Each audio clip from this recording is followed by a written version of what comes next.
Quand je vais à un festival où je suis invitée, par exemple, pour présenter du court-métrage, du moyen-métrage, du cinéma, moi, on me présente pas comme une autrice ou une réalisatrice. On dit la youtubeuse qui fait des fictions. Ils aiment bien dénigrer. Bonjour, je m'appelle Émile Letertre, Émile LTR. J'ai 30 ans, tout rond, et je suis réalisatrice, autrice et comédienne. Et j'adore Internet. Bienvenue au Théâtre des Histoires Extraordinaires.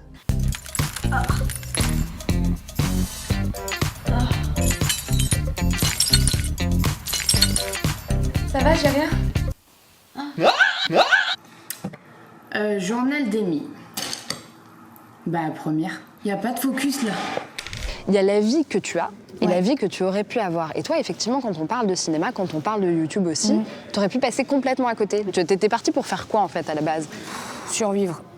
Payer un loyer, enfin la vie de tout le monde en fait. Moi j'ai pas fait d'études, j'ai quitté l'école très jeune, j'avais pas de thunes, j'avais rien. Du coup j'étais hôtesse d'accueil pendant des années et je m'étais fait à cette idée en me disant écoute ce sera ça. Et puis j'ai été virée, ça a été vraiment un coup du destin. Donc tu sors ce livre. Ce livre, c'est un travail d'équipe évidemment, mais il y a une personne qui est un peu à l'origine de tout ça, j'ai l'impression que c'est ta grand-mère, c'est ce que tu dis au début. Quand j'étais très petite, j'avais un petit magnéto tu sais, qu'on pouvait enregistrer. Elle s'enregistrait en train de raconter des histoires et je réécoutais tous les soirs les histoires qu'elle me lisait, quoi. Plus on avance dans le temps et moins les choses sont palpables. On est dans le virtuel de partout. Aujourd'hui, tu vois, tu scannes tout, t'as plus rien dans les mains, à part un téléphone, par exemple. Et moi, c'est un truc qui me manque, parce que moi, je suis une collectionneuse, j'adore les vieux trucs. Et j'aimerais bien être un vieux truc. Voilà. Le plus bizarrement, le plus simple à écrire, mais parce que j'étais en plein dedans, c'est le conte Dragon. Mon papa a fait un 3e infarctus l'année dernière, au mois de décembre. Ça a été une date terrible pour moi, parce que je suis très, très proche de mon père. C'est mon meilleur ami, je suis soudée à lui envers et contre tout, et ça m'a bousillée. J'ai eu peur de le perdre. Je me suis imaginée rentrer dans son corps pour le guérir, et je me suis dit que ce serait une très bonne histoire.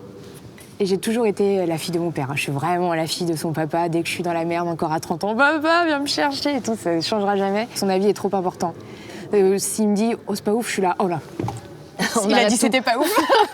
On arrête tout. Mon père m'a toujours soutenue, et il disait toujours, de toute façon, ma fille, elle fera du cinéma, donc... Ah, il savait, il avait prévu le coup, en fait. Comment ça va? T'es qui, toi? Qu'est-ce que tu veux?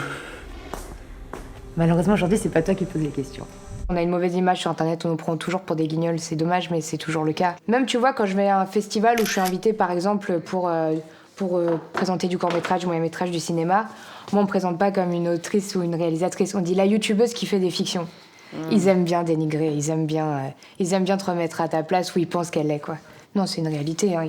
C'est encore très bloqué. En tout cas, dans ce que moi, j'espère faire. Ils n'ont pas mis longtemps à se rendre compte que j'avais des facultés. Des cas similaires aux miens avaient déjà été observés dans ce même institut. J'ai toujours voulu faire, tu vois, de la fiction, du court-métrage, du moyen-métrage, parce que j'adore raconter des histoires et je voulais trop jouer. Et c'est un super apprentissage, Internet, parce que t'es obligé de faire beaucoup avec très peu.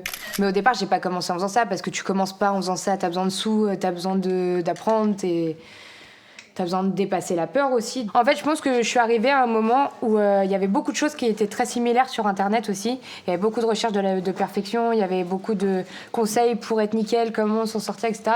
Et moi, je suis arrivée en étant un peu à côté de mes pompes, quoi. En étant, bah, c'est pas grave, en fait. Non, moi, je me maquille pas. Je te dis ça avec lui.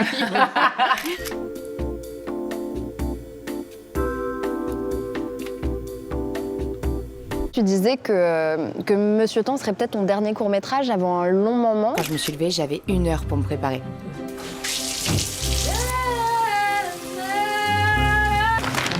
Mais après avoir pris mon petit déjeuner pendant 20 minutes, il me restait que 5 minutes avant de partir.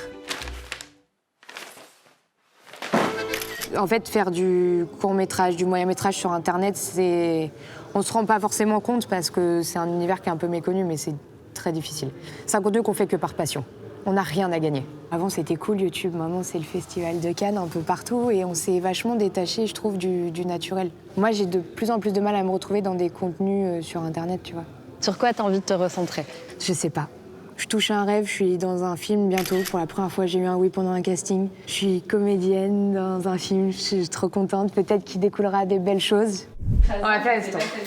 Bon, les amis, on est face à une difficulté. Je dois choisir une tenue pour ce soir. Personne n'est d'accord dans cette pièce. Donc, je vous montre les photos et vous me dites. Ok. Moi, je trouve ça hyper cool. Qu'est-ce qu'ils en pensent les deux là-bas là? C'est le style que tu préfères, quoi. Est-ce que tu veux que quand tu rentres dans la pièce, tout le monde fasse « wow » ou est-ce que tu veux qu'il fasse « oh » Là, on va au musée Grévin pour la sortie du livre. Là, c'est la soirée. Là, on y va. Je suis Ça y est. stressée. Et pourquoi le musée Grévin alors? Le musée Grévin parce que c'est un lieu que je trouve superbe déjà. Et surtout parce que j'ai tourné là-bas un de mes courts-métrages. J'ai un collier. Ce collier me sert. Il y a un cadenas dessus. Il me faut une clé, je sais pas. J'aime pas du tout cet endroit. Bah, c'est incroyable, quoi. T'as des statues de cire de partout, t'as des décors fous. Et je trouve que ça va bien avec un livre de contes. Qu'est-ce qui l'a défini, Amy, finalement? Je dirais que c'est la créativité, quoi. Elle est très créative. Sa vie est une création, elle crée tout le temps. Émile a un projet, c'est ça. Et ça sonne très bien, je trouve. Bonsoir, ça va? Tout envoyé à Chloé. Je l'ai, hein? C'est mon papa! Ah, bah enfin, on vous rencontre. Enfin! Parce qu'elle nous a parlé de vous toute la journée. Hein. Et il paraît que c'est vous qui avez la passion du cinéma. Exact. Et qui lui avez communiqué. Un peu. Un petit peu. Il y a tout le gratin, en tout Il y a cas. Monica, très copine avec Monica Bellucci. N'hésitez pas à aller lui demander ce qu'elle a pensé du livre.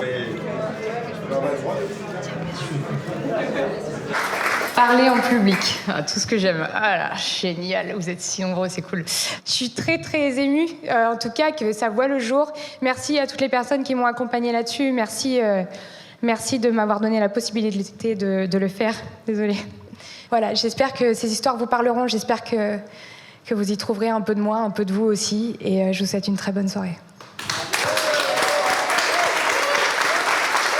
T'as vraiment assuré. Merci.